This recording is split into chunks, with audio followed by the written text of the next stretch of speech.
Hindi natigatig si Walter, kahit parang handa itong tutuhanin ang banta sa kanya ni 30. Relax. Hindi pa nagpiyansa ka lang kaya ka nakakalayas sa ngayon. Ganyan ka ba kung magpasalamat sa taong tumulong sa iyo, para hindi ka mabulok sa kulungan? Pinanlakihan siya nito ng mata. Wala akong dapat ipagpasalamat sa iyo. Mas gugustuhin ko pang mabulok sa kulungan, kaysa magpasalamat sa iyo. Sana sinabi mo agad, para hindi na nagsakripisyo ang kapatid mo sa iyo, panunudyo niya dito. Inamban siya nito ng suntok. Walang hiya ka talaga. Kung gusto mong sirain ang buhay ko, sana ako na lang. Hindi mo na sana idinamay si Catherine. Gusto ko talagang masira na lang ang buhay mo, pero may mabait kang kapatid na handang linisin ang lahat ng kalat mo. Kung miserable man si Catherine, kasalanan iyon ni 30 dahil sa kapalpakan nito, kaya bumagsak ang mga Valdesco. Muli siya nitong isinalya sa kotse nito. Kaya siya ang ginantihan mo. Binuntis mo siya at iiwan. Isang mapang inis na ngisi ang ibinigay niya dito. Wrong. Nang pumayag siyang magdalang tao, malinaw sa amin ang usapan niya. Ilalabas kita sa kulungan, tutulungan ka sa kaso mo, ipapagamot ang ama mo, at ibabangon ang pamilya mo. Yes. She turned herself into your whore. Nagdilim ang paningin niya sa sinabi nito. Inumpog niya ang ulo sa ulo nito, at isang suntok ang pinakawalan.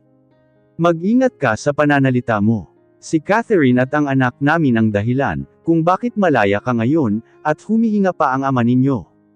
Utang ninyo ang buhay ninyo sa mag-ina ko. Sila din ang dahilan kung bakit nagtitimpi akong galpihin ka ngayon. Mas masama pa rin kayo sa akin. Kayo ng ama mo. Namatay ang kapatid ko at ama ko dahil sa inyo.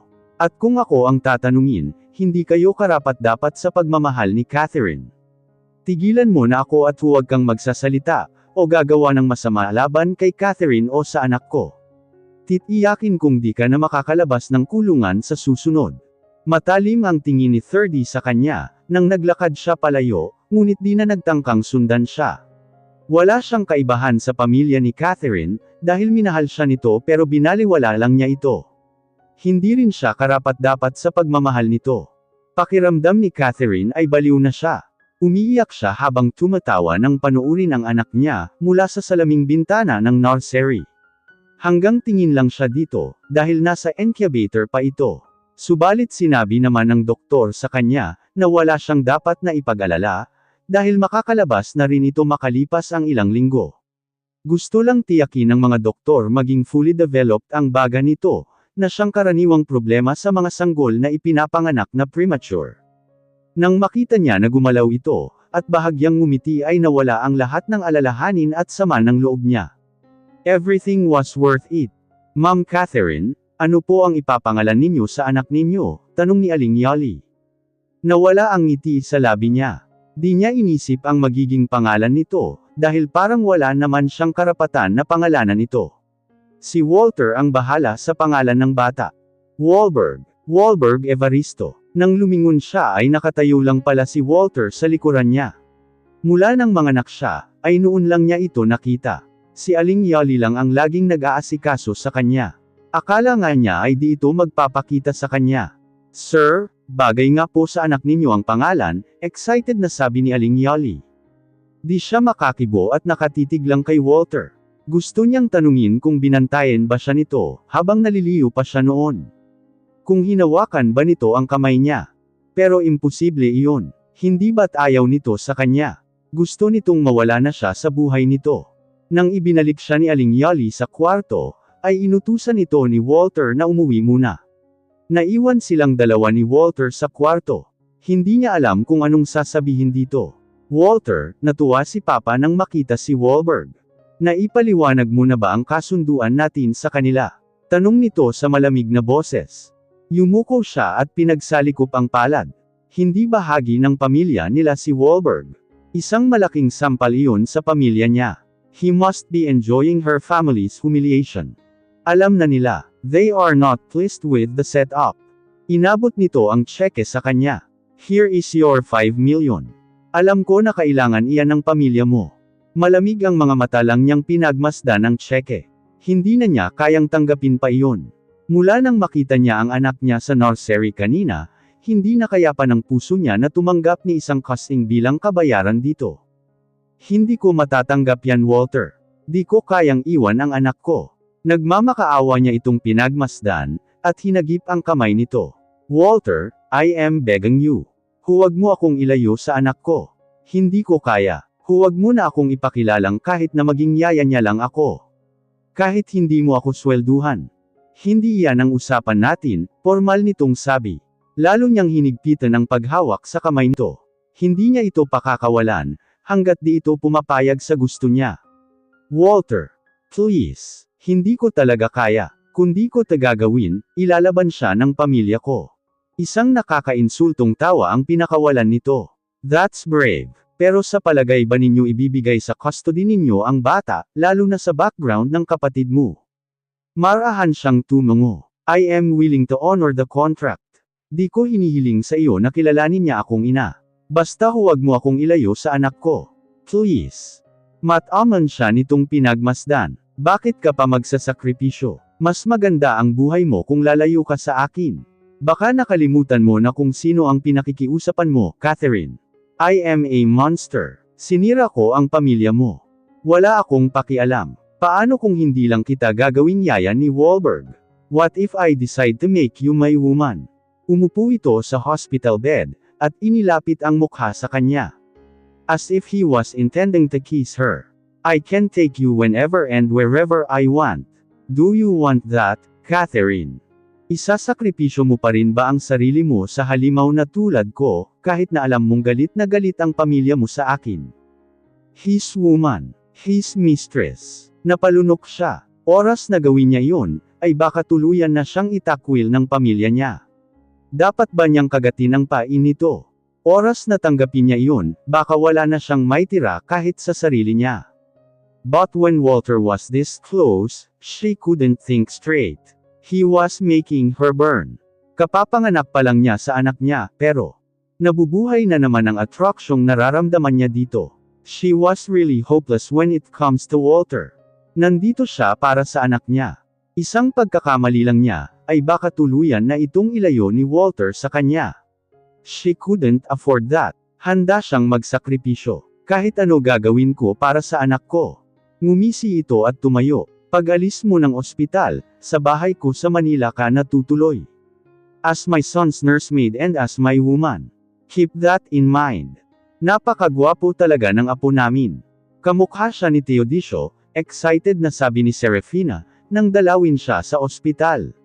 Mukhang ito lang ang maaliwalas ang mukha. Madilim ang mukha ni Teodisio. Kapuna-puna din ang pagkawala ni 30. Kailan ba may lalabas ang apo ko? Tanong ni Teodisio na nakaharap lang sa bintana. Galit pa rin ito sa kanya, at ayaw siyang tingnan man lang. 1 o 2 linggo pa daw po. Pero bukas pwede na po akong lumabas ng ospital. Sasanduan ka namin bukas kung ganoon, sabi ni Serafina. Kinagat niya ang pang-ibabang labi. Kailangan po akong maiwan dito para sa anak ko. Ang totoo ay hindi niya alam kung paano sasabihin sa mga ito ang bagong kasunduan nila ni Walter. Masasaktan na naman ang pamilya niya. At saan ka tutuloy? Sa bahay ni Evaristo. Hindi ako papayag na magkaroon ka pa ng kaugnayan sa kanya, anang si Teodisio sa maigting na boses. Heto na nga ba ang sinasabi niya? Kahit di niya sabihin ay alam na ng ama niya ang senaryo. Papa, hindi po ganoon kasimple ang lahat. Siya ang ama ng anak ko. May kontrata po kami. Maswerte po ako na binigyan niya ako ng pagkakataon na makasama ang anak ko. At ano, gagawin kanyang alila? Ibabahay ka lang at gagamitin. Iyan ba ang buhay na gusto mo? Angle nito, para saan pa ang ipinaglaban mo sa amin, para buuin ang sarili mo kung sa ganito ka lang pala, babagsak. Wala ka nang itinirang respeto sa sarili mo. Akala ko pa man din ikaw ang anak na ipagmamalaki ko. Mula nang maging ina siya, itinapon na niya ang lahat ng pangarap niya. Wala na siyang itinira sa sarili niya. Kahit alipinin pa siya ni Walter, basta may akap lang niya ang anak niya. Hindi niya mahaharap ang sarili niya sa araw-araw, kung alam niyang isinuko niya ang anak niya para sa pride niya. She actually gave up her pride and self-respect ages ago. Iyon ay nang isakripisyo niya ang sarili para sa pamilya niya. Ginagap ni Serafina ang kamay niya. May pakiusap sa mga mata nito. Catherine, sumama ka na sa amin. Ilalaban namin ang kaso mo. Kayo ng anak mo. Hindi tamang mawala sa iyo ang anak mo. Ikaw ang masigit na may karapatan sa bata. I am sorry mommy. Buo na po ang desisyon ko. Hindi ko po iiwan ang mag-ama ko. Hindi niya kayang iwan si Walter. He was already alone. Nawala ang buong pamilya nito. Kung naging matigas man ang puso nito, hindi niya ito masisisi. Baka sadyang ibinigay dito ang anak nila, para lamambat muli ang puso nito, at hindi na ito mag-iisa. Mas kailangan siya ni Walter ngayon. Bumantong hininga si Serafina. Kahit ano pang tingin mo sa amin, kami pa rin ang pamilya mo. Sa amin ka rin tatakbo sa huli. Tandaan mo rin na ginamit ka lang ni Walter para gumanti sa pamilya natin. Kung iniisip mong mamahalin ka niya, kalimutan mo na. Hindi ka niya mamahalin, dahil isa kang Valdesco. Bakit ipagsisiksikan mo pa ang sarili mo sa kanya? Hindi mo kailangang magpakababo ng ganyan. Nangako po ako na gagawin ko ang lahat para po makasama ang anak ko. Mommy, huwag ninyong isiping tinalikuran ko kayo, o wala na akong natirang kahihiyan at pride. Ina po ako. Kahit ano isusuko ko para lang hindi malayo sa anak ko. Hayaan mo siya kung piliin niya si Evaristo, maigting na sabi ni Teodisio at naglakad patungo sa pinto. Hindi na tayo mahalaga sa kanya. Tinalikuran na niya tayong pamilya niya. Mahigpit siyang niyakap ng mama niya. Nang mag-isa na lang siya ay tahimik siyang napaiyak. Totoo ang sinabi nito pero mahal niya si Walter. Kahit di pa siya nito mahalin ay di niya ito iiwan. Kahit nakamuhian pa siya nito habang buhay ay di niya ito pakakawalan. Di siya aalis sa tabi nito, hanggang tuluyang nawala ang galit sa puso nito. Matinding kaba ang nararamdaman ni Catherine, habang bumibiyahe sila pabalik ng Maynila. Katabi niya ang nursemaid na makakatulong niya sa pag-aalaga ni Wahlberg. Hindi niya alam kung anong klaseng buhay ang naghihintay sa kanilang mag-ina. Hindi kasama si Walter sa sumando sa kanya, dahil may inaasikaso daw ito sa opisina. Subalit tinitiyak nito na nakahanda na ang mga kailangan nila. Mahigpit niyang hinapit sa katawan niya ang natutulog na si Wahlberg. Bahala na, kahit ano gagawin niya, para makasama lang niya ang anak niya. Nang dumating siya sa bahay, ay sinalubong sila ng mga kasambahay. Welcome home, Ma'am Catherine. Welcome home, Baby Wahlberg. Magiging bahay na niya ang villa na iyon. It was more of a prison. Nakakulong siya sa bahay, at buhay ni Walter habang buhay. Ito na ba ang prinsipe namin? Tanong ni Trudis at pinagmasdan si Wahlberg. Ang gwapo namang baby, sabi ni Myling, ang nagpakilalang kusinire doon. Kamukha ni si Walter. Baby pa iyan. Paano mo malalaman? Magkakamukha naman ang mga baby, sabi ni Trudis saka nakangiti siyang binalingan.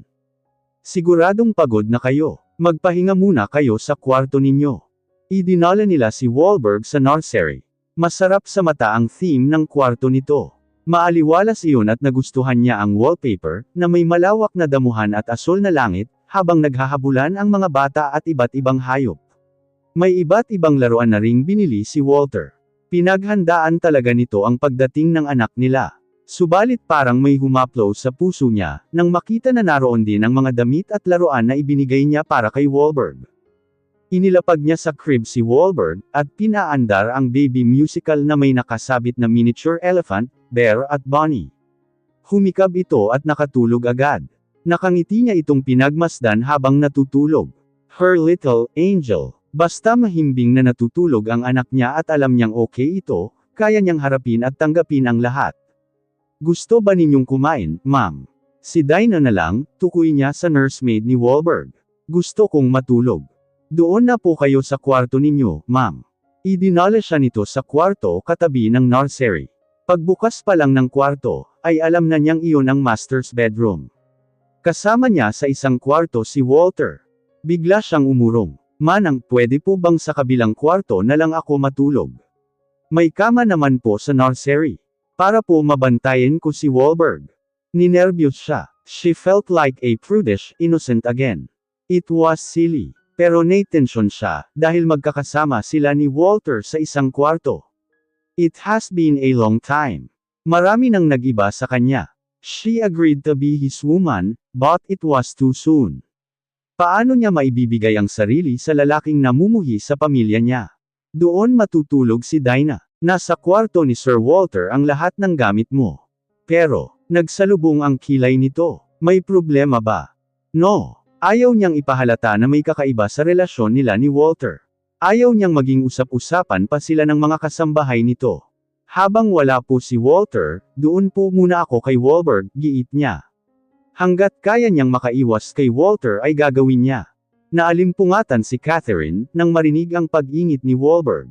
Kahit gaano siya kapagod o kaantok, ay nagigising siya isang ingit lang nito.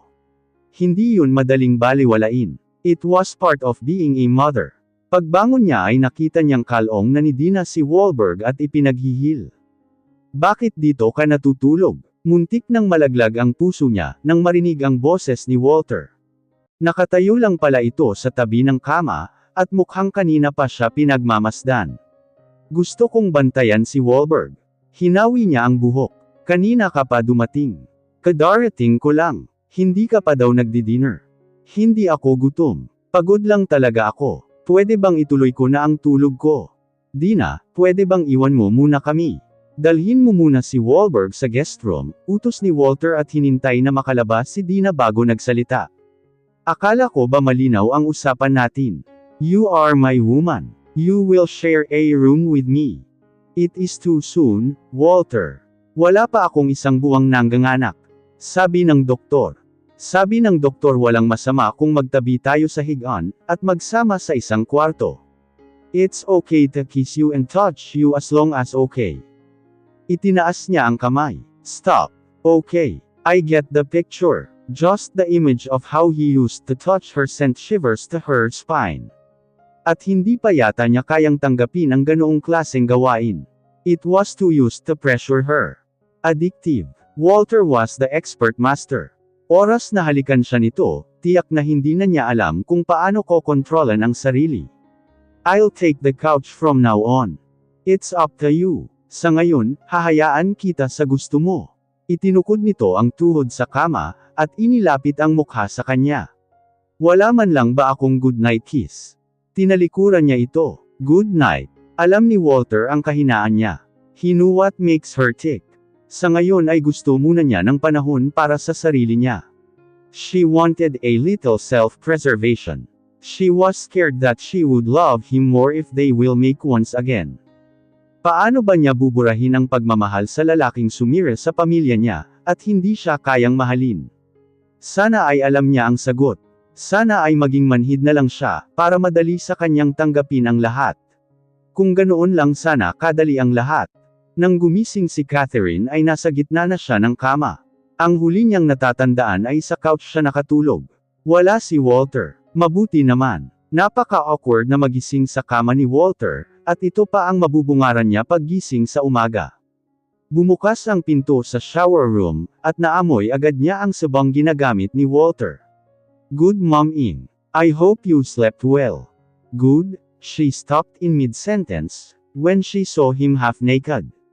Tanging ang tuwalyang nakatapi sa baywang nito ang suot nito. Napalunok siya. Morning. Okay lang ang tulog ko. Are you sure? Pabiling-biling ka naman sa couch kagabi, kaya inilipat kita dito. Masyado kang nag-e-enjoy na magpabuhat sa akin gabi-gabi. Sino ba ang may sabing ilipat mo ako dito? Okay naman ako sa couch. Gamulong siya palayo dito. Doon muna ako sa nursery. Titingnan ko lang si Wahlberg. Chicken, kantiyo nito at hinabol siya ng halakhak nito. Muntik na naman siya doon. Kung tumagal siya sa loob ng kwarto kasama ito, ay baka bumigay na naman siya sa pang-aakit nito. Sa loob ng mahigit 3 linggong pananatili sa bahay ni Walter, ay araw-araw na ganito ang senaryo nila. Kundi sa kwarto ni Wahlberg siya natutulog, ay sa couch ng master's bedroom siya nahihiga, para makaiwas kay Walter. Bagamat iniingatan niyang maging usap-usapan ng mga kasambahay, gusto rin niyang maglagay ng distansya sa pagitan nila ni Walter. Even if Walter branded her as his woman, he was surprisingly not taking advantage of her. Pero di rin nito pinalalagpas ang pagkakataon na akitin siya. It was her torture. Parang gusto nito na siya ang unang bumigay. No way. Hanggat kaya niyang labanan, ay lalabanan niya ang nararamdaman dito. Ma'am, magde-day off po ako hanggang bukas. Matagal-tagal na rin po akong di nakakauwi sa pamilya ko. Nagpaalam na po ako kay Sir Walter, sabi ni Dinah nang ipasa sa kanya si Wahlberg.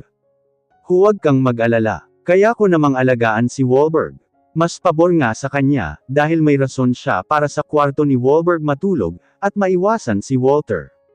Nang oras na para mag-agahan, at pumunta siya sa balkonaheng nakaharap sa garden, kung saan nakaserve ang agahan, ay nagtaka siya dahil nakapantalong maong at t-shirt lang si Walter. Nagbabasa lang ito ng dyaryo, at mukhang hindi nagmamadaling umalis. Wala ka bang trabaho o meeting ngayon? Tanong niya. Ibinuka niya ang mga kamay. I am free this weekend. Himala yata yan. Wala itong tigil sa pagtatrabaho kahit na Sabado at Linggo. Gabi na nga ito kung umuwi minsan, pero may uwi pa rin itong trabaho. Alam niyang naglalaan naman ito ng panahon kay Wahlberg, pero hindi yun sapat sa palagay niya. Naiisip tuloy niya na tama ang desisyon niya, na huwag iwan si Wahlberg nang mag-isa dito. It was supposedly your due date. Kumunot ang noo niya. May due date. Ipinaklear ko sa sekretarya ko ang schedule ko, dahil dapat sa ganitong petsa ka mangganganak. Hindi ko maipapakancel ang ibang importanteng meeting ko ng nagdaang mga linggo. At dahil nandito na si Wahlberg, naisip kong magkaroon tayo ng family day.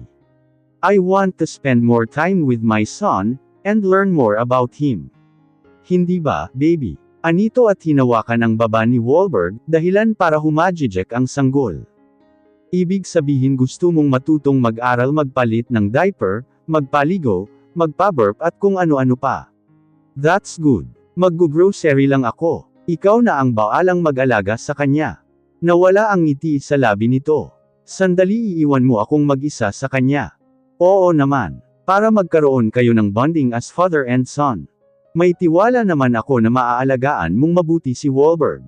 Catherine, sandali lang. Mag-behave ka kay Papa, baby. Siya muna ang bahala sa iyo ngayon. Nag-shower siya at nagbihis ng casual blouse at shorts. Halos hindi siya lumalabas ng bahay, maliban na lang kung may appointment si Wahlberg sa pediatrician, o kaya ay ipapasyal ito sa park.